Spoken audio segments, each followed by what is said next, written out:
Hi friends, ಎಲ್ಲರಿಗೂ ಜಯ ಕುಟುಂಬ ವ್ಲಾಗ್ಸ್ಗೆ ಸ್ವಾಗತ. ನಿನ್ನ ಜೊತೆ ನನ್ನ ಕತೆ ಸೀರಿಯಲ್ ನಲ್ಲಿ ಇವತ್ತಿನ ಸಂಚಿಕೆಯಲ್ಲಿ ಏನೆಲ್ಲ ಆಗತ್ತೆ ಅಂತ ಪೂರ್ತಿಯಾಗಿ ನೋಡ್ಕೊಂಡ್ ಬರೋಣ ಬನ್ನಿ. ಸಂಚಿಕೆಯ ಶುರುವಿನಲ್ಲಿ ಭೂಮಿ ಪ್ರೆಗ್ನೆಂಟ್ ಅನ್ನೋ ವಿಷಯನ ಕೇಳಿ ಮನೆಯವರೆಲ್ರಿಗೂ ಖುಷಿ ಆಗತ್ತೆ. ಹಾಗೆ ಅಜಿತ್ ಮತ್ತೆ ಭೂಮಿ ಇಬ್ರು ಒಬ್ರನ್ನೊಬ್ರು ನೋಡ್ಕೊಂಡು ನಿಂತಿರ್ಬೇಕಾದ್ರೆ ಅಪ್ಪು ಇದನ್ನೆಲ್ಲ ತನ್ನ ಮೊಬೈಲ್ ಅಲ್ಲಿ ರೆಕಾರ್ಡ್ ಮಾಡ್ಕೊಳ್ತಿರ್ತಾಳೆ. ಇವ್ರು ಯಾವ ರೀತಿ ಚೇಂಜ್ ಆಗ್ತಾರೆ, ಏನಾದ್ರೂ ಮಾತಾಡ್ಕೊಳ್ತಿದಾರ ಅಂತ ಅವಳು ತನ್ನ ಮೊಬೈಲ್ ಅಲ್ಲಿ ರೆಕಾರ್ಡ್ ಮಾಡ್ಕೊತಿರ್ತಾಳೆ. ಅಷ್ಟರಲ್ಲಿ ಸಂಗೀತ ಅವರು ಭೂಮಿಗೆ ಹುಷಾರಾಗಿರ್ಬೇಕು ಅಂತ ಹೇಳ್ತಿರ್ತಾರೆ. ಹಾಗೆ ಅಜಿತ್ಗೆ ನೀನ್ ತಂದೆ ಆಗ್ತಿದ್ಯಾ ಅಂತ ಹೇಳ್ತಿರ್ಬೇಕಾದ್ರೆ ಅಜಿತ್ ಖುಷಿ ಪಡೋ ತರ ನಾಟಕ ಮಾಡ್ತಿರ್ತಾನೆ. ಲೋ ಶ್ರವಣ, ಕೊನೆಗೂ ನನ್ನ ಆಸೆ ಪ್ರಕಾರ ಈ ಮನೆಗೆ ಮಗು ಬರ್ತಾ ಇದೆ ಕಣೋ, ದೇವ್ರು ನನ್ನ ಆಸೆನ ನೆರವೇರಿಸ್ಬಿಟ್ಟ ಅಂತ ಸಂಗೀತ ಅವರು ಖುಷಿ ಪಡ್ತಿರ್ತಾರೆ. ಇದನ್ನ ಕೇಳಿ ನಚ್ಚಿ ಡ್ಯಾನ್ಸ್ ಮಾಡ್ಕೊಳ್ತಾ ಅಜಿತ್ನ ತಬ್ಕೊಂಡು ಕಂಗ್ರ್ಯಾಚುಲೇಷನ್ ಹೇಳ್ತಿರ್ತಾನೆ. ಹಾಗೆ ಭೂಮಿನೂ ತಪ್ಕೊಂಡು ಅದ್ಕೆ ಕಂಗ್ರ್ಯಾಚುಲೇಷನ್ ಅಂತ ನಚ್ಚಿ ಹೇಳ್ಬೇಕಾದ್ರೆ ಬಾರೋ ಈ ಕಡೆ ಅಂತ ಹೇಳ್ತಾ ರಾಮನಾರಾಯಣ್ ಅವರು ಅಜಿತ್ನ ಹೋಗಿ ತಬ್ಕೊಂಡು, ಇಷ್ಟು ದಿವಸ ನಿನ್ನ ಮಗ ಅಂತ ಕರಿತಿದ್ದೆ, ಈಗ ನೀನೇ ಮಗು ಆಗ್ತಿದೆ, ನೀನ್ ಅಪ್ಪ ಆಗ್ತಿದ್ಯಾ ಕಣೋ, ನನಗಂತೂ ಖುಷಿನ ತಡ್ಕೊಳಕ್ ಆಗ್ತಿಲ್ಲ ಕಣೋ, ಕಂಗ್ರ್ಯಾಚುಲೇಷನ್ಸ್ ಅಂತ ರಾಮನಾರಾಯಣ್ ಅಜಿತ್ಗೆ ಹೇಳ್ತಾರೆ. ಅಜಿತ್, ಇಂಥ ಟೈಮಲ್ಲಿ ನಿನ್ ಅವಶ್ಯಕತೆ ಅವಳಿಗೆ ತುಂಬಾನೇ ಇರುತ್ತೆ. ಡ್ಯೂಟಿ ಅಂತ 3 ಹೊತ್ತು ಆಚೆನೆ ಇರ್ಬೇಡ, ಬೇ ವಿತ್ ಹರ್, ನನ್ ಮಗಳನ್ನ ಜೋಪಾನ್ವಾಗಿ ನೋಡ್ಕೋ ಅಂತ ಶ್ರವಣ್ ಹೇಳ್ಬೇಕಾದ್ರೆ ಅದನ್ನ ಕೇಳಿ ಭೂಮಿಗೆ ಒಂದ್ ರೀತಿ ಫೀಲ್ ಆಗ್ತಿರತ್ತೆ. ಅಜಿತ್ ಇದ್ಯಾವ್ ಗ್ಯಾಪ್ ಅಲ್ಲಿ ಆಯ್ತು ಅಂತ ಟೆನ್ಷನ್ ನಲ್ಲಿ ಹಳೆದನ್ನೆಲ್ಲ ಯೋಚನೆ ಮಾಡ್ತಿರ್ತಾನೆ. ಹಾಗೆ ಭೂಮಿ ಕೂಡ ಇವರಿಬ್ರ ಮಧ್ಯೆ ಏನು ನಡೆದಿಲ್ಲ ಅನ್ನೋ ರೀತಿ ಎಲ್ಲದನ್ನು ನೆನೆಸ್ಕೋತಾ ಇರ್ತಾಳೆ. ಅದ್ ಹೇಗ್ ಸಾಧ್ಯ? ನಾನು ಮತ್ತೆ ಸಾಹೇಬ್ರು ಇಬ್ರು ಒಂದೇ ಮಂಚದ ಮೇಲ್ ಮಲಗಿದ್ರು ನಮ್ ಮಿತಿನ ನಾವು ಯಾವತ್ತೂ ಮೀರಿಲ್ಲ, ನಿಜವಾದ್ ಗಂಡ ಹೆಂಡತಿ ತರ ಒಂದು ಕ್ಷಣನೂ ನಡ್ಕೊಂಡಿಲ್ಲ, ಆದ್ರೂ ಇದೆಲ್ಲ ಹೇಗ್ ಸಾಧ್ಯ? ಇಲ್ಲ, ನಾನು ಪ್ರೆಗ್ನೆಂಟ್ ಆಗೋದಿಕ್ಕೆ ಸಾಧ್ಯನೇ ಇಲ್ಲ. ಈಗ್ಲೇ ಅತ್ತೆ ಹತ್ರ ಹೋಗಿ ಇದ್ರ ಬಗ್ಗೆ ಹೇಳ್ಬೇಕು ಅಂತ ಭೂಮಿ ಮನ್ಸಲ್ಲೇ ಅನ್ಕೊಂಡು, ಅತ್ತೆ ನಾನು ನಿಮ್ ಹತ್ರ ಸ್ವಲ್ಪ ಮಾತಾಡ್ಬೇಕಿತ್ತ, ದಯವಿಟ್ಟು ಸ್ವಲ್ಪ ಸೈಡಿಗೆ ಬರ್ತೀರಾ ಅಂತ ಭೂಮಿ ಕೇಳ್ಬೇಕಾದ್ರೆ, ಅಯ್ಯೋ ಹೇಳುವಂತೆ ಇರು ಭೂಮಿ, ಇನ್ಮೇಲೇನೇ ಇದ್ರು ನಿನ್ಗೆ ಮಗು ಆಗೋವರ್ಗು ನಿನ್ ಮಾತನ್ನ ಕೇಳದೆ ನನಗ್ ಕೆಲ್ಸ, ನೀನ್ ಬೇಕು ಬೇಡಗಳನ್ನ ನೋಡ್ಕೊಳ್ಳೋದೆ ನನ್ ಕೆಲ್ಸ. ಈಗ ನಿನ್ಗೆ ಏನಾದ್ರೂ ತಿನ್ಬೇಕು ಅಂತ ಅನ್ನಿಸ್ತಿದ್ಯಾ? ಹೇಳು ಭೂಮಿ, ನೀನ್ ಏನಾದ್ರೂ ತಿನ್ಬೇಕು ಅನ್ಸಿದ್ರೆ ನೀನ್ ಕೇಳ್ತಾ ಇರೋ, ನಾನ್ ಮಾಡ್ಕೊಡ್ತಾನೆ ಇರ್ತೀನಿ, ಓಕೆನಾ ಅಂತ ಸಂಗೀತ ಅವ್ರು ಹೇಳ್ಬೇಕಾದ್ರೆ, ಅದು ಹಾಗಲ್ಲ ಅತ್ತೆ ಅಂತ ಭೂಮಿ ಹೇಳಕ್ ಹೋಗ್ತಾಳೆ. ಅಯ್ಯೋ ಭೂಮಿ, ಆಮೇಲ್ ಮಾತಾಡಿದ್ರಾಯ್ತು, ನೀನ್ ಮೊದ್ಲು ಕುತ್ಕೋ, ನಿನ್ಗೆ ದೃಷ್ಟಿ ತೆಗಿಬೇಕು, ಕುತ್ಕೊಳಮ್ಮ. ಪಲ್ಲವಿ, ಬೇಗ ಆರ್ತಿ ತಗೊಂಡ್ ಬಾ ಅಂತ ಸಂಗೀತ ಅವ್ರು ಹೇಳ್ದಾಗ ಸರಿ ಅಂತ ಪಲ್ಲವಿ ಅಕ್ಕ ಆರ್ತಿನ ತಗೊಂಡ್ ಬರ್ತಾರೆ. ಸಂಗೀತ ಅವರು ಅಜಿತ್ ಮತ್ತೆ ಭೂಮಿ ಇಬ್ರನ್ನು ಕೂರ್ಸಿ ಒಟ್ಟಿಗೆ ಆರ್ತಿನ ತೆಗಿತಾರೆ.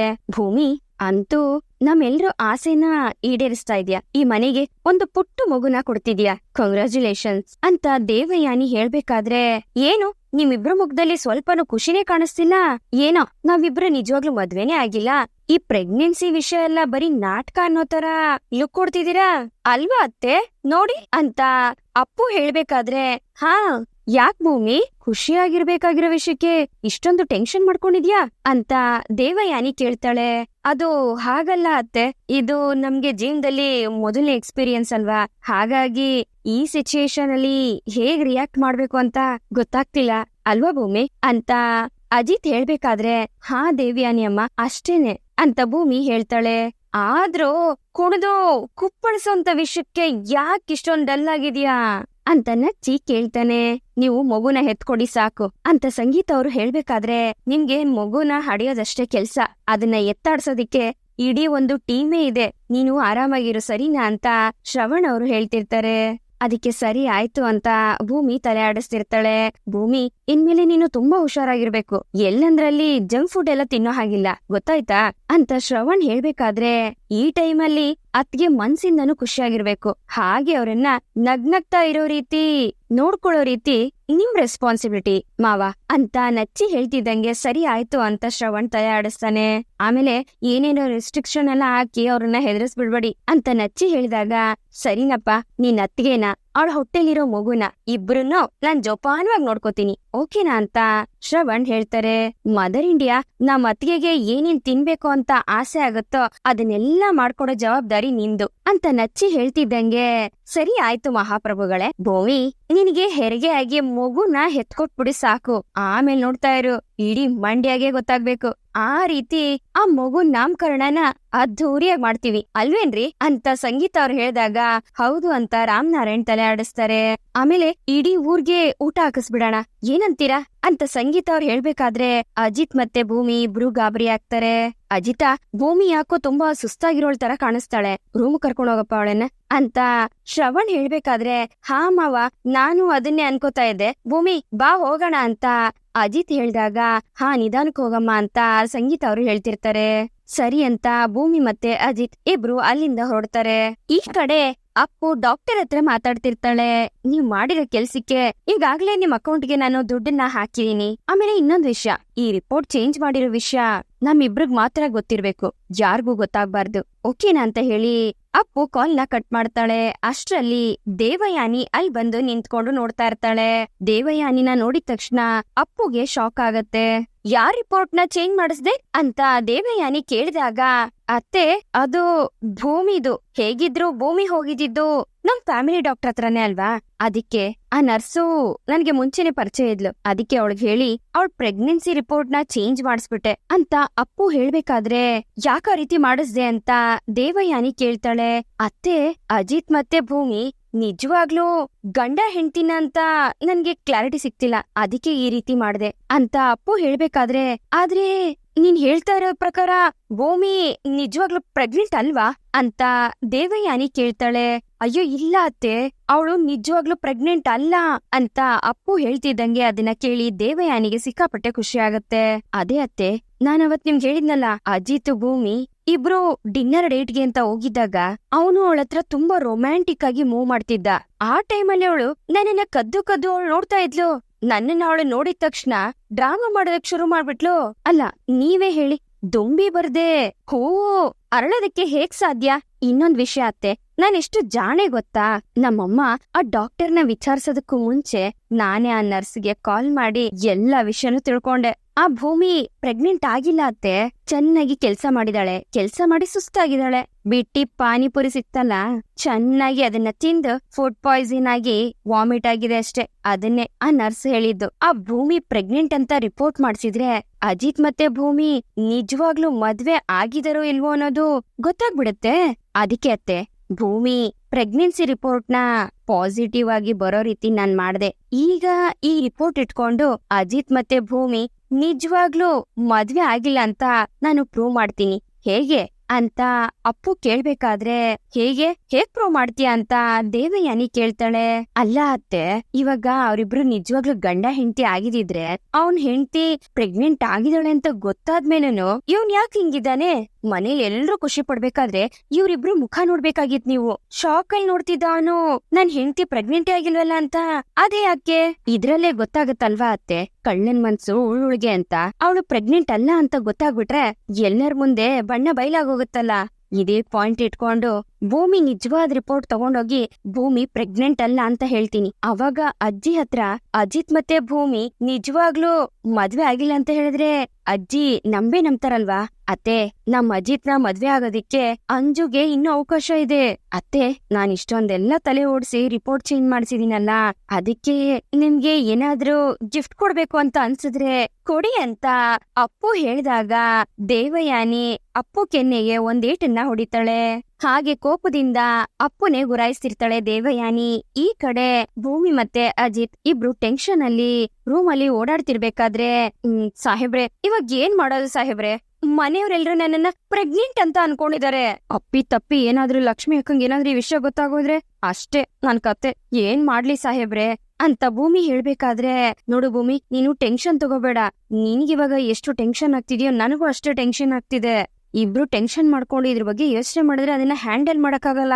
ಇಬ್ರು ಕೂಲಾಗಿ ಕುತ್ಕೊಂಡು ಏನ್ ಮಾಡ್ಬೇಕು ಏನ್ ಮಾಡ್ಬಾರ್ದು ಅನ್ನೋದನ್ನ ಯೋಚನೆ ಮಾಡೋಣ ಅಂತ ಅಜಿತ್ ಹೇಳ್ಬೇಕಾದ್ರೆ, ಯೋಚನೆ ಮಾಡೋದಕ್ಕೆ ಏನಿದೆ ಸಾಹೇಬ್ರೆ, ನಾನ್ ನಿಮ್ಮನ್ನ ಮದ್ವೆ ಆಗಿದ್ದಕ್ಕೆ ಕಾರಣ ಏನು? 1 ವರ್ಷದ ಮಟ್ಟಿಗೆ ನಿಮ್ ಜೊತೆ ಇದ್ದು ಆಮೇಲೆ ಅವಧಿ ಮುಗಿದ್ಮೇಲೆ ನಾನು ನಮ್ಮಮ್ಮನ್ನ ಜೈಲಿಂದ ಬಿಡಿಸ್ಕೊಂಡು ಇಲ್ಲಿಂದ ಹೊರಟೋಗ್ಬೇಕು ಅಂತ. ಆದ್ರೆ ಇಲ್ಲಿ ನೋಡಿ, ಈಗ ಎಲ್ರಿಗೂ ಗೊತ್ತಾಗೋಗಿದೆ ನಾನು ಪ್ರೆಗ್ನೆಂಟ್ ಅಂತ. ಈಗ ಆಚೆ ಕೇಳೋರ್ಗೆ ನಾನ್ ಏನಂತ ಉತ್ತರ ಕೊಡ್ಲಿ? ನಮ್ಮಮ್ಮಂಗೆ ಏನಂತ ಮುಖ ತೋರಿಸ್ಲಿ? ಹಾಳಾಗೋಯ್ತು ನನ್ ಲೈಫು, ಹಾಳಾಗೋಯ್ತು ನನ್ ಲೈಫು, ಬರ್ಬಾದ್ ಆಗೋಯ್ತು ಸಾಹೇಬ್ರೆ. ನೀವ್ ನನ್ ಲೈಫ್ ನ ಬರ್ಬಾದ್ ಮಾಡ್ಬಿಟ್ರಿ ಅಂತ ಭೂಮಿ ಹೇಳ್ಬೇಕಾದ್ರೆ, ಏಯ್ ಇದೊಳೆ ಚೆನ್ನಾಗಾಯ್ತಲ್ಲ, ಹುಚ್ಚಿ ತರ ಮಾತಾಡ್ಬೇಡ ನೀನು. ಅಲ್ಲ, ಫಸ್ಟ್ ನೀನು ಪ್ರೆಗ್ನೆಂಟ್ ಅಲ್ಲ ಅಂದ್ರು, ಅಲ್ಲಿ ರಿಪೋರ್ಟ್ ಅಲ್ಲಿ ಯಾಕೆ ನೀನ್ ಪ್ರೆಗ್ನೆಂಟ್ ಅಂತ ಬಂತು, ಅದ್ರ ಬಗ್ಗೆ ಯೋಚನೆ ಮಾಡ್ಬೇಕಲ್ವಾ ಫಸ್ಟ್ ಅಂತ ಅಜಿತ್ ಹೇಳ್ಬೇಕಾದ್ರೆ, ಯೋಚನೆ ಮಾಡೋದಿಕ್ ಏನಿದೆ ಸಾಹೇಬ್ರೆ, ನಾವಿಬ್ರು ಒಟ್ಟಿಗೆ ಒಂದೇ ಮಂಚದ ಮೇಲ್ ಮಲ್ಕೊಂಡಿದ್ದಕ್ಕೆ ನಾನು ಪ್ರೆಗ್ನೆಂಟ್ ಆಗ್ಬಿಟ್ನಾ ಅಂತ ಭೂಮಿ ಕೇಳ್ಬೇಕಾದ್ರೆ, ಒಂದೇ ಮಂಚದ ಮೇಲೆ ಇಬ್ರು ಒಟ್ಟಿಗೆ ಮಲ್ಕೊಂಡ್ರೆ ಅದ್ ಹೇಗ್ ಪ್ರೆಗ್ನೆಂಟ್ ಆಗಕ್ ಸಾಧ್ಯ ಅಂತ ಅಜಿತ್ ಕೇಳ್ತಾನೆ. ಮತ್ ಹೇಗೆ ಆ ರಿಪೋರ್ಟ್ ಅಲ್ಲಿ ನನ್ ಪ್ರೆಗ್ನೆಂಟ್ ಅಂತ ಬಂದಿದ್ಯಲ್ಲ, ಅದ್ ಹೇಗೆ ಅಂತ ಭೂಮಿ ಕೇಳ್ತಾಳೆ. ಅದಕ್ಕೆ ಅಜಿತ್ ಕೂಡ ಯೋಚನೆ ಮಾಡ್ಕೊಂಡು ಓಡಾಡ್ತಿರ್ತಾನೆ. ನೋಡಿ ಸಾಹೇಬ್ರೆ, ರಿಪೋರ್ಟ್ ಅಲ್ಲಿ ಏನೋ ತಪ್ಪಾಗಿರುತ್ತೆ ಸಾಹೇಬ್ರೆ, ಇನ್ನೊಂದೇ ಒಂದ್ಸಲ ನಾವು ಹೋಗಿ ಟೆಸ್ಟ್ ಮಾಡ್ಸೋಣ ಪ್ಲೀಸ್ ಸಾಹೇಬ್ರೆ ಅಂತ ಭೂಮಿ ಹೇಳ್ಬೇಕಾದ್ರೆ, ಪಕ್ಕ ಅದೇ ಒಳ್ಳೆ ಐಡಿಯಾ, ಆದ್ರೆ ಈ ಸಲಿ ಮಾತ್ರ ಫ್ಯಾಮಿಲಿ ಡಾಕ್ಟರ್ ಹತ್ರ ಹೋಗೋದ್ ಬೇಡ ಅಂತ ಅಜಿತ್ ಹೇಳ್ಬೇಕಾದ್ರೆ, ಯಾಕೆ ಅಂತ ಭೂಮಿ ಕೇಳ್ತಾಳೆ. ಯಾಕಂದ್ರೆ ನಾವಲ್ಲಿ ಹೋಗಿದೀವಿ ಅಂತ ನಮ್ಮ ಅಮ್ಮಂಗೆ ಏನಾದ್ರೂ ಗೊತ್ತಾಯ್ತು ಅಂತ ಅಂದ್ರೆ ಮನೇಲಿ ಎಲ್ರ ಮೇಲೂ ಎಗರಾಡೋದಕ್ಕೆ ಶುರು ಮಾಡ್ತಾರೆ. ಇನ್ನು ಅಪೇಕ್ಷನ್ಗೆ ಏನಾದ್ರೂ ಗೊತ್ತಾಗೋಯ್ತು ಅಂತ ಅಂದ್ರೆ ಅವಳು ದಂಡಯಾತ್ರೆನೇ ಶುರು ಮಾಡ್ತಾಳೆ. ಹಾಗಾಗಿ ಇದನ್ನ ಯಾರಿಗೂ ಗೊತ್ತಿಲ್ದಿರ ಸೈಲೆಂಟ್ ಆಗಿ ಡೀಲ್ ಮಾಡ್ಬೇಕು. ಒಂದ್ ಕೆಲ್ಸ ಮಾಡೋಣ, ನಾನು ಯಾವಾಗ್ಲೂ ಸ್ಟೇಷನ್ಗೆ ರೆಡಿಯಾಗಿ ಹೋಗೋ ರೀತಿ ನಾನ್ ರೆಡಿಯಾಗಿ ಹೋಗ್ತೀನಿ, ನೀನು ಅಷ್ಟೇ ಅಂಗಡಿಗೆ ಹೋಗ್ತಿದೀನಿ ಅಂತ ರೆಡಿಯಾಗಿ ಮನೆಯಿಂದ ಹೊರಡು. ಆಮೇಲೆ ಬೇರೆ ಡಾಕ್ಟರ್ ಹತ್ರ ಹೋಗಿ ಚೆಕ್ ಮಾಡ್ಸೋಣ, ಅಲ್ಲಿ ನಮ್ಗೆ ಕ್ಲಿಯರ್ ಆಗಿ ಗೊತ್ತಾಗ್ಬಿಡುತ್ತೆ ಏನು ಅಂತ ಅಜಿತ್ ಹೇಳ್ಬೇಕಾದ್ರೆ, ನೀವ್ ಹೇಳಿದ್ದು ಕರೆಕ್ಟ್, ಆದ್ರೆ ನಾನು ಮತ್ತೆ ಟೀ ಅಂಗಡಿಗೆ ಹೋಗ್ತೀನಿ ಅಂದ್ರೆ ಅವ್ರು ಕಳ್ಸಲ್ವಲ್ಲ ಅಂತ ಭೂಮಿ ಹೇಳ್ತಾಳೆ. ಸರಿ, ಇನ್ನೊಂದ್ ಐಡಿಯಾ ಮಾಡೋಣ, ಈಗ ಟೀ ಅಂಗಡಿನ ಬೇರೆಯವ್ರಿಗೆ ಒಪ್ಪಿಸ್ತಾ ಇದೀನಿ, ಇವತ್ತೊಂದ್ ದಿವ್ಸ ನಾನು ಭೂಮಿನ ಕರ್ಕೊಂಡೋಗಿ ನಾನೇ ಜೊತೆಲಿ ಇಟ್ಕೊಂಡು ಅವಳನ್ನ ವಾಪಸ್ ಕರ್ಕೊಂಡ್ ಬರ್ತೀನಿ ಅಂತ ಅಮ್ಮಂಗ್ ಹೇಳ್ದೆ ಅಂತ ಅಂದ್ರೆ ಅಮ್ಮ ಒಪ್ಕೊಳ್ಳೋಂತ ಚಾನ್ಸಸ್ ಜಾಸ್ತಿನೇ ಇದೆ. ಭೂಮಿ ಅಜಿತ್ ಕೈ ಹಿಡ್ಕೊಂಡಿದ್ದಕ್ಕೆ ಅಜಿತ್ಗೆ ತುಂಬಾ ಖುಷಿ ಆಗತ್ತೆ.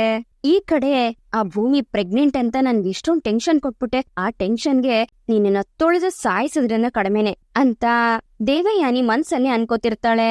ಅತ್ತೆ, ನನ್ನೇನ್ ಚಿಕ್ಕ ಹುಡ್ಗಿ ಅನ್ಕೊಂಡಿದೀರಾ? ಅಲ್ಲ, ನನ್ ಗಂಡನೇ ಇದುವರೆಗೂ ನನ್ ಮುಂದೆ ಧ್ವನಿ ಎತ್ತಿ ಮಾತಾಡಿಲ್ಲ, ಅಂತದ್ರಲ್ಲಿ ನಿಮ್ಗೆ ಹೇಗತ್ತೆ ಇಷ್ಟು ಧೈರ್ಯ? ನನ್ ಕೆನೆಗ್ ಯಾಕೆ ಹೊಡಿತೀರಾ ನೀವು ಅಂತ ಅಪ್ಪು ಕೇಳ್ತಾಳೆ. ಐ ಆಮ್ ರಿಯಲಿ ಸಾರಿ ಕಂದ, ಅದು ಅಪ್ಪು ನನಗೆ ನಿನ್ ಮೇಲೆ ಅತಿಯಾದ ಕಾಳಜಿ ಪುಟ್ಟಿ, ಅದಕ್ಕೆ ಆ ಕಾಳಜಿಯಿಂದನೇ ನಾನು ನಿನ್ ಮೇಲ್ ಕೈ ಮಾಡಿದ್ದು. ಆದ್ರೂ ನಾನ್ ಮಾಡಿದ್ದು ತಪ್ಪೇ ಬಿಡು, ಬೇಕಾದ್ರೆ ಆ ತಪ್ಪಿಗೆ ನೀನು ಒಂದ್ಸಲ ನನ್ ಕೆನೆ ಹೊಡೆದ್ಬಿಡು, ಹೊಡಿ ಕಮಾನ್ ಅಂತ ದೇವಯಾನಿ ಅಪ್ಪು ಕೈನ ಹಿಡ್ಕೋತಾಳೆ. ಅಯ್ಯೋ ಅತ್ತೆ, ಏನ್ ಮಾಡ್ತಿದ್ದೀರಾ ಅಂತ ಅಪ್ಪು ಕೇಳ್ಬೇಕಾದ್ರೆ, ಅಪ್ಪು ಎಂತ ಕೆಲ್ಸ ಮಾಡ್ಕೊಂಡಿದ್ಯಾ ನೀನು? ಸಂಕಟ ಆಗ್ತಿದೆ ನನ್ಗೆ, ಆ ಸಂಕಟನ ತಡೆಯಕ್ಕಾಗ್ದೆ ನೀನ್ ಕೆನ್ನೆಗ್ ಹೊಡ್ದೆ. ಅಪ್ಪು, ನೀನೇ ರಿಪೋರ್ಟ್ ಚೇಂಜ್ ಮಾಡಿ ಎಂತ ಕಷ್ಟಕ್ಕೆ ಸಿಕ್ಕಾಕೊಂಡಿದ್ಯೋ ಗೊತ್ತಾ? ಅಜಿತ್ ಭೂಮಿ ಮದ್ವೆ ಆಗಿ ವರ್ಷನೂ ಕಳ್ದಿಲ್ಲ, ಮದ್ವೆ ಆಗಿದ ತಕ್ಷಣನೇ ಮಕ್ಳು ಮಾಡ್ಕೋಬೇಕು ಅಂತ ಏನು ಇಲ್ವಲ್ಲ. ಎಷ್ಟೋ ಜನ ಮದ್ವೆ ಆಗಿ 4-5 ವರ್ಷ ಕಳೆದ್ಮೇಲೆ ಮಕ್ಳು ಮಾಡ್ಕೋಬೇಕು ಅಂತ ಪ್ಲಾನ್ ಮಾಡ್ತಾರೆ. ಹೀಗಿರುವಾಗ ಯಾವ ಬೇಸಿಸ್ ಮೇಲೆ ಅಪ್ಪು ನೀನು ಅವಳದು ಫೇಕ್ ಪ್ರೆಗ್ನೆನ್ಸಿ ಅಂತ ರಿಪೋರ್ಟ್ ಚೇಂಜ್ ಮಾಡ್ಸಿ ಈಗ ಅದನ್ನ ಅಜ್ಜಿ ಮುಂದೆ ಸಾಬೀತ್ ಮಾಡ್ಬೇಕು ಅಂತ ಹೊರಟಿದ್ಯಾ ಹೇಳು ಅಂತ ದೇವಯಾನಿ ಕೇಳ್ಬೇಕಾದ್ರೆ, ಹೌದಲ್ವಾ, ಸಾರಿ ಅತ್ತೆ, ನನ್ಗೆ ಗೊತ್ತಾಗ್ಲಿಲ್ಲ, ನೆಕ್ಸ್ಟ್ ಟೈಮು ಈ ರೀತಿ ಎಲ್ಲ ಆಗದೆ ಇರೋ ರೀತಿ ನಾನ್ ನೋಡ್ಕೋತೀನಿ ಅಂತ ಅಪ್ಪು ಹೇಳ್ತಿರ್ತಾಳೆ. ಈ ಕಡೆ ಭೂಮಿ ಟೆನ್ಷನ್ ಅಲ್ಲಿ ಓಡಾಡ್ತಿರ್ತಾಳೆ. ಅಷ್ಟರಲ್ಲಿ ಅಜಿತ್ ರೆಡಿಯಾಗಿ ಅಲ್ಲಿಗೆ ಬಂದು, ನೋಡು, ನಿನ್ ಟೆನ್ಷನ್ ನನ್ಗೆ ಅರ್ಥ ಆಗ್ತಿದೆ, ಇಬ್ರು ಸೇರ್ಕೊಂಡು ಇದನ್ನ ಸರಿ ಮಾಡೋಣ, ನನಗೆ ನೀನು ಈ ರೀತಿ ಗಾಬರಿಯಿಂದ ಇರೋದನ್ನ ನೋಡೋಕ್ಕಾಗೋದಿಲ್ಲ, ನಾರ್ಮಲ್ ಆಗಿ ಆರಾಮಾಗಿರು ಅಂತ ಅಜಿತ್ ಭೂಮಿಗೆ ಚೇರ್ ಅಪ್ ಮಾಡ್ತಿರ್ತಾನೆ. ಸಾಹೇಬ್ರೆ, ಬೇರೆ ಯಾವ್ದಾದ್ರು ವಿಷಯ ಆಗಿದ್ರೆ ನಾನು ಆರಾಮಾಗಿ ಇರ್ತಿದ್ದೆ, ನನ್ ಮನ್ಸು ಡಬ ಡಬ ಡಬ ಡಬ ಅಂತ ಬಡ್ಕೋತಾ ಇದೆ, ನಿಮ್ಗೆಲ್ಲ ಅರ್ಥ ಆಗೋದಿಲ್ಲ ಬಿಡಿ ಇದು ಅಂತ ಭೂಮಿ ಹೇಳ್ಬೇಕಾದ್ರೆ, ಒಬ್ಬ ಗಂಡನಾಗಿ ನೀನ್ ಮನ್ಸಲ್ಲಿ ಏನಾಗ್ತಿದೆ ಅಂತ ಅರ್ಥ ಮಾಡ್ಕೊಳಕ್ ಆಗದೆ ಇರ್ಬೋದು, ಆದ್ರೆ ಒಬ್ಬ ಒಳ್ಳೆ ಫ್ರೆಂಡ್ ಆಗಿ ನೀನ್ ಮನ್ಸಲ್ಲಿ ಏನ್ ನಡೀತಿದೆ ಅಂತ ಅರ್ಥ ಮಾಡ್ಕೊಳ್ಳೋದಕ್ಕೆ ಪ್ರಯತ್ನ ಪಡ್ತೀನಿ. ನೀನು ನನ್ ಜೊತೆ ಇರೋ ಒಂದೊಂದು ಕ್ಷಣನೂ ನೀನು ಖುಷಿಯಾಗಿ ನಗ್ನಗ್ತಾ ಇರ್ಬೇಕು ಅಂತ ನಾನ್ ಅನ್ಕೋತೀನಿ, ಅದಕ್ಕೆ ನಾನ್ ಪ್ರಯತ್ನ ಕೂಡ ಪಡ್ತೀನಿ ಅಂತ ಅಜಿತ್ ಹೇಳ್ಬೇಕಾದ್ರೆ, ಥ್ಯಾಂಕ್ ಯು ಸಾಹೇಬ್ರೆ, ನೀವ್ ಈ ಮಾತುಗಳನ್ನ ನಾನ್ ಯಾವಾಗ್ಲೂ ನೆನ್ಪಲ್ಲಿ ಇಟ್ಕೋತೀನಿ, ಒಂದೊಂದ್ ದಿವ್ಸ ನಿಮ್ಮನ್ನ ಬಿಟ್ಟು ಹೋದ್ಮೇಲೆ ನಿಮ್ಮನ್ನ ನೆನ್ಪಿಸ್ಕೋತೀನಿ, ಈ ಮಾತುಗಳನ್ನೆಲ್ಲ ನೆನ್ಪಿಸ್ಕೋತೀನಿ, ಧೈರ್ಯವಾಗಿರ್ತೀನಿ ಸಾಹೇಬ್ರೆ ಅಂತ ಭೂಮಿ ಹೇಳ್ಬೇಕಾದ್ರೆ, ಆ ದಿನ ಬರಲ್ಲ ಬಿಡು ಅಂತ ಅಜಿತ್ ಹೇಳ್ತಿರ್ತಾನೆ. ಏನು ಹಾಗಂದ್ರೆ? ಅಂದ್ರೆ ನಿಮ್ಮನ್ನ ನಾನು ಬಿಟ್ಟು ಹೋದ್ಮೇಲೆ ನನ್ಗೆ ಕಷ್ಟನೇ ಬರೋದಿಲ್ಲ ಅಂತನಾ ಅಂತ ಭೂಮಿ ಕೇಳ್ಬೇಕಾದ್ರೆ, ಹಾ ಎಕ್ಸಾಕ್ಟ್ಲಿ, ಈಗ ನಾವಿಬ್ರು ಸ್ವಲ್ಪ ನಗ್ನಗ್ತಾ ಆಚೆ ಹೋಗೋಣ, ಯಾಕಂದ್ರೆ ನೀನು ಪ್ರೆಗ್ನೆಂಟ್ ಅಂತ ಗೊತ್ತಾಗ್ದಾಗ್ಲಿಂದ ಮನೇಲಿ ಎಲ್ರು ತುಂಬಾ ಖುಷಿಯಾಗಿದ್ದಾರೆ, ನಾವಿಬ್ರು ಬೇಜಾರಾಗಿದ್ವಿ ಅಥವಾ ದುಃಖದಲ್ಲಿದ್ವಿ ಅಂತ ಅಂದ್ರೆ ಬೇರೆಯವ್ರಿಗೂ ಹರ್ಟ್ ಆಗುತ್ತೆ, ಮತ್ತೆ ಇನ್ನೊಂದಷ್ಟು ಡೌಟ್ಗಳು ಶುರು ಆಗುತ್ತೆ, ನನಗೋಸ್ಕರನಾದ್ರೂ ಸ್ವಲ್ಪ ಸ್ಮೈಲ್ ಮಾಡು ಅಂತ ಅಜಿತ್ ಹೇಳ್ಬೇಕಾದ್ರೆ, ಸಾಹೇಬ್ರೆ ನಗೋ ತರ ಇದೆಯಾ ನನ್ ಪರಿಸ್ಥಿತಿ ಅಂತ ಭೂಮಿ ಕೇಳ್ತಾಳೆ. ಪರಿಸ್ಥಿತಿ ಏನೇ ಇರ್ಬೋದು, ನಾನ್ ಹೇಳಿದ್ದು ಮನೆಯವ್ರಿಗೋಸ್ಕರ ನಗು ಅಂತ, ಪ್ಲೀಸ್ ಅಂತ ಅಜಿತ್ ಹೇಳ್ಬೇಕಾದ್ರೆ ಸರಿ ಆಯ್ತು ಅಂತ ಭೂಮಿ ನಗ್ತಾಳೆ. ಸರಿ ಇವಾಗ ನಡಿ, ನಾನು ಅಮ್ಮನ ಹತ್ರ ಹೋಗಿ ನಿನ್ನ ಇವತ್ತು ಒಂದ್ ದಿವ್ಸ ಆಚೆ ಕರ್ಕೊಂಡೋಗ್ ಬರ್ತೀನಿ ಅಂತ ಅವ್ರನ್ನ ಕನ್ವಿನ್ಸ್ ಮಾಡ್ತೀನಿ ಅಂತ ಅಜಿತ್ ಹೇಳ್ಬೇಕಾದ್ರೆ, ಸಾಹೇಬ್ರೆ ನನ್ಗೊಂದು ಡೌಟು, ಇವತ್ತೇನೋ ಸುಳ್ಳು ಹೇಳಿ ಅತ್ತೆ ಹತ್ರ ನನ್ನನ್ನ ಆಚೆ ಕರ್ಕೊಂಡ್ ಹೋಗ್ತೀರಾ, ಆದ್ರೆ ನಾಳೆ ಹೋಗ್ಬೇಕು ಅಂದ್ರೆ ಅವಾಗೇನ್ ಮಾಡ್ಲಿ ಅಂತ ಭೂಮಿ ಹೇಳ್ಬೇಕಾದ್ರೆ, ನೋಡು ಭೂಮಿ, ಯಾವ್ದಕ್ಕೂ ಬೇರೆ ಡಾಕ್ಟರ್ ಒಪಿನಿಯನ್ ಕೇಳೋಣ, ಅವಾಗ ರಿಪೋರ್ಟ್ ನಮ್ಮ ಹತ್ರನೇ ಬರುತ್ತೆ. ಇದನ್ನೆಲ್ಲ ಮನೆಯವ್ರಿಗೆ ತೋರ್ಸಿದ್ರೆ ನೀನು ಈ ರೀತಿ ಇರೋ ಅವಶ್ಯಕತೆ ಇರೋದಿಲ್ಲ ಅಲ್ವಾ ಅಂತ ಅಜಿತ್ ಹೇಳ್ಬೇಕಾದ್ರೆ ಸರಿ ಅಂತ ಭೂಮಿ ಒಪ್ಕೋತಾಳೆ. ಅಷ್ಟರಲ್ಲಿ ಅಜಿತ ಅಂತ ಅನ್ಕೊಂಡು ಸಂಗೀತ ಅವರು ರೂಮ್ ಒಳಗಡೆ ಬರ್ತಾರೆ. ಹಾಗೆ ಅವ್ರ ಕೈಯಲ್ಲಿ ಆಲ್ಬಮ್ ಇರೋದನ್ನ ನೋಡಿ, ಅಮ್ಮ ಇವಾಗ ಯಾಕಮ್ಮ ಇದನ್ನೆಲ್ಲ ತಗೊಂಡ್ ಬಂದೆ ಅಂತ ಅಜಿತ್ ಕೇಳ್ತಾನೆ.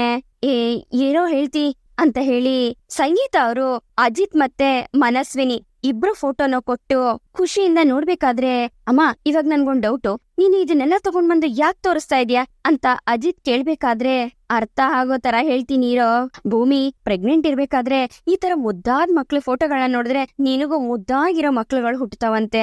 ನನಗೂ ಅಜಿತ್ ಅಂತಾರನೆ ಮುದ್ದಾದ್ ಮಗು ಬೇಕು ಅಂತ ತುಂಬಾ ಆಸೆ, ಹಾಗಾಗಿ ಇದನ್ನ ಕೊಡ್ತಾ ಇದೀನಿ. ಹಾಗೆ ಮನಸ್ವಿನಿ ಫೋಟೋನು ಕೊಟ್ಟಿದೀನಿ ನೋಡು, ನನಗಂತೂ ಮುದ್ದಾಗಿರೋ ಮನಸ್ವಿನಿ ಹುಟ್ಟಿದ್ರು ಓಕೆ, ಮುದ್ದಾಗಿರೋ ಅಜಿತ್ ಹುಟ್ಟಿದ್ರು ಓಕೆ ಅಂತ ಸಂಗೀತ ಅವ್ರು ಹೇಳ್ಕೊಂಡು ಖುಷಿ ಪಡ್ತಿರ್ತಾರೆ. ಅದಕ್ಕೆ ಅಜಿತ್ ಮತ್ತೆ ಭೂಮಿ ಇಬ್ರು ಒಬ್ರನ್ನೊಬ್ರು ನೋಡ್ಬೇಕಾದ್ರೆ, ನನ್ಗದೆಲ್ಲ ಗೊತ್ತಿಲ್ಲ, ಒಟ್ನಲ್ಲಿ ಈ 7 ತಿಂಗಳಲ್ಲಿ ನನ್ಗೆ ಮುದ್ದಾಗಿರೋ ಮಗು ಬೇಕು ಅಷ್ಟೇ ಅಂತ ಸಂಗೀತ ಅವ್ರು ಹೇಳ್ತಿರ್ತಾರೆ. ಹಾಗೆ ಸಂಗೀತ ಅವರು ಅಲ್ಲಿಂದ ಹೊರಟೋಗ್ತಾರೆ.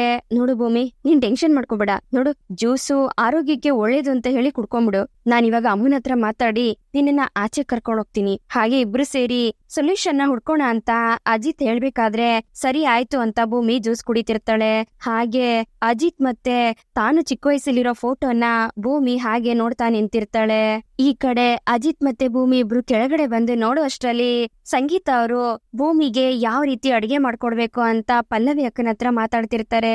ಅಷ್ಟ್ರಲ್ಲಿ ಅಜಿತ್ ಸಂಗೀತ ಅವ್ರ ಹತ್ರ ಬಂದು, ಅಮ್ಮ ನಾನಿವತ್ತು ಭೂಮಿನ ಟೀ ಅಂಗಡಿ ಹತ್ರ ಕರ್ಕೊಂಡ್ ಹೋಗ್ಬೇಕು ಅನ್ಕೊಂಡಿದೀನಿ, 1 ಅವರ್ ಹಿಂಗೋಗಿ ಹಂಗ್ ಬಂದ್ಬಿಡ್ತೀನಿ ಅಂತ ಅಜಿತ್ ಹೇಳ್ಬೇಕಾದ್ರೆ, ಬೇಕಾಗಿಲ್ಲ, ಭೂಮಿಗೆ ಮಗು ಹುಟ್ಟಿ ಅದಕ್ಕೆ ನಾಮಕರಣ ಆಗೋವರೆಗೂ ನಾನಂತೂ ಅವಳನ್ನ ಮನೆಯಿಂದ ಆಚೆ ಕಳ್ಸೋದಿಲ್ಲ ಅಂತ ಸಂಗೀತ ಅವರು ಹೇಳ್ಬೇಕಾದ್ರೆ, ಅದನ್ನ ಕೇಳಿ ಅಜಿತ್ ಮತ್ತೆ ಭೂಮಿ ಇಬ್ರಿಗೂ ಶಾಕ್ ಆಗತ್ತೆ. ಇಬ್ರು ಒಬ್ರನ್ನೊಬ್ರು ಮುಖ ನೋಡ್ಕೊಂಡು ಏನ್ ಮಾಡೋದು ಅಂತ ಯೋಚನೆ ಮಾಡ್ತಿರ್ತಾರೆ. ಇಲ್ಲಿಗೆ ಈ ಒಂದು ಸಂಚಿಕೆ ಮುಗಿಯುತ್ತೆ. ಈ ಸಂಚಿಕೆ ನಿಮ್ಗೆ ಇಷ್ಟ ಆಗಿದೆ ಅಂತ ಅನ್ಕೊಳ್ತೀನಿ. ಇಷ್ಟ ಆಗಿದ್ರೆ ದಯವಿಟ್ಟು ಲೈಕ್ ಮಾಡಿ, ಹಾಗೆ ಹೇಗಿತ್ತು ಅನ್ನೋದನ್ನ ಕಮೆಂಟ್ ಮೂಲಕ ತಿಳಿಸಿ. ಮತ್ತೆ ಮುಂದಿನ ಸಂಚಿಕೆಯೊಂದಿಗೆ ನಿಮ್ಮನ್ನ ಭೇಟಿ ಆಗ್ತೀನಿ. ಅಲ್ಲಿವರೆಗೂ Tata, bye bye, take care.